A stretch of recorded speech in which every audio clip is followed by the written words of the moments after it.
जब कभी भी कोई हमारे भ्रमों को तोड़ता है, किसी अंधविश्वास वाले बाबा को हमें उसकी सच्चाई बताता है, किसी बुरे नेता के बारे में हमें बताता है, तो हमें बुरा लगता है।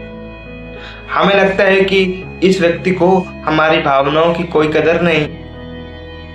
लेकिन हमें ये समझने की जरूरत है कि जिसे हम अपनी भावनाएं कह रहे हैं ना, वो और कुछ भी नहीं, एक मानसिक प्रक्रिया है, केमिकल्स है, हार्मोन्स है। हमारी कंडीशनिंग होकर रखी है कि अगर कोई इस प्रकार की गतिविधियां करेगा तो हम भावुक हो जाएंगे, और दूसरे प्रकार की गतिविधियां करेगा तो हम भावुक नहीं होंगे। और ये सब चीजें उन बाबाओं को, ढोंगी नेताओं को पता है, और इसी तरह वो हमें भावुक करते हैं। वो धर्म की बातें करेंगे, हमें इमोशनल करेंगे, भावुक करेंगे। क्या पता कोई बाबा स्टेज में रोने लगे, हमारी भावनाओं के साथ खेलते हैं। इसीलिए हमें अपनी भावनाओं को देखना चाहिए कि वो कहाँ से उठ रही हैं, हमारी भावनाएं ऐसी क्यों हैं, हमारे विचार ऐसे क्यों आ रहे हैं। आप सोचोगे कि मैं कह रहा हूं कि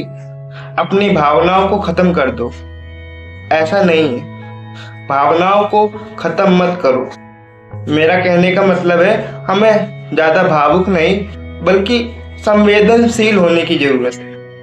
संवेदनशील होने का मतलब ये नहीं कि हम भावुक नहीं हैं, बल्कि हम तरोताजा हैं।